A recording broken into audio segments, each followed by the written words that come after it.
ஏன்னா உளுத்த வடை செய்யலாம். இந்த உளுத்த மாவு வந்து நான் இன்னைக்கு இட்லிக்கு அரைச்சேன். அதுலேயே எக்ஸ்ட்ரா சேர்த்து கொஞ்சம் உளுந்து போட்டு அது மாவு எடுத்துக்கிட்டு அதுக்கப்புறமா கொஞ்சம் உளுந்து இட்லிக்கு அரைச்சி போட்டேன். நீங்கள் யார் இட்லி சுடணும் அப்படின்னு போது வடை சுடணும்னு ஆசைப்பட்டால் இட்லிக்கு அரைக்கிறீங்க மாவு, அப்போ சேர்த்து கொஞ்சம் உளுந்து கொஞ்சம் அதிகமாக போட்டுங்க. தேவையான அளவுக்கு மாவு எடுத்துக்கிட்டு அதுக்கப்புறம் நீங்கள் இட்லி மாவு கரைச்சிங்க. இப்போ தேவையான அளவுக்கு வெங்காயம், இது வந்து 3 வெங்காயம் கட் பண்ணி வச்சுருக்கிறோம். 3 பச்சை மிளகா, தேவையான அளவு கொத்தமல்லி, கருவேப்பிலை,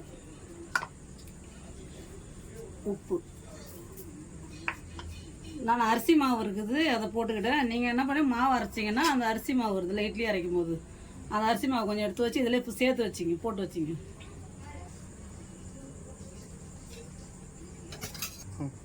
இப்போ நல்லா பிசைஞ்சிக்கும்.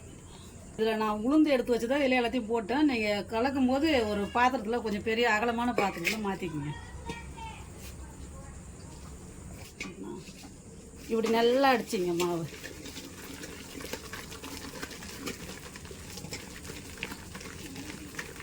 நீங்கள் காலையிலையும் அரைச்சி மாவு அரைச்சாலும் எடுத்து ஃப்ரிட்ஜில் வச்சுருங்க. அரைச்ச உடனே எடுத்து வச்சுருங்க, கெட்டு போகாது.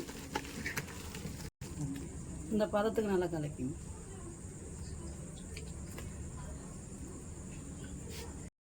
எண்ணெய் சூடாச்சு புடைய போட்டு எடுத்துக்கோங்க.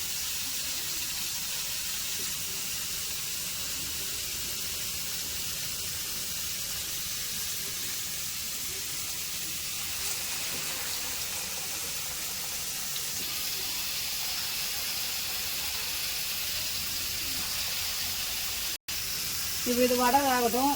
இது வெங்காயம், தக்காளி, இஞ்சி, பூண்டு, காஞ்ச மிளகா எல்லாம் போட்டு கார சட்னி வடைக்கு. நான் இட்லி சுட போகிறேன், அதுக்கும் சேர்த்து அரைக்கிறேன். இது வடைக்கு சாப்பிட்டீங்கன்னா நல்லாயிருக்கும்.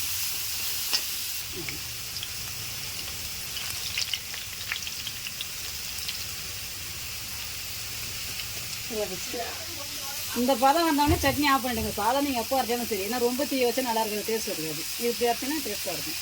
இப்போ ஆஃப் பண்ணிடுங்க. இப்போ பொன்னிறமாக ஆச்சு. இப்போ திருப்பி போட்டுக்கலாம் வடையை. ஃபஸ்ட்டு ஒரு முறை திருப்பி போட்டேன், இப்போ ரெண்டாவது இந்த கலர் வந்தவொடனே எடுத்துக்கலாம். சுவையான வடை ரெடி. இது சட்னி ரெடியாச்சு. கடுகு, உளுந்தம் பருப்பு போட்டு தாளித்து சாப்பிடுங்க வரைக்கும்.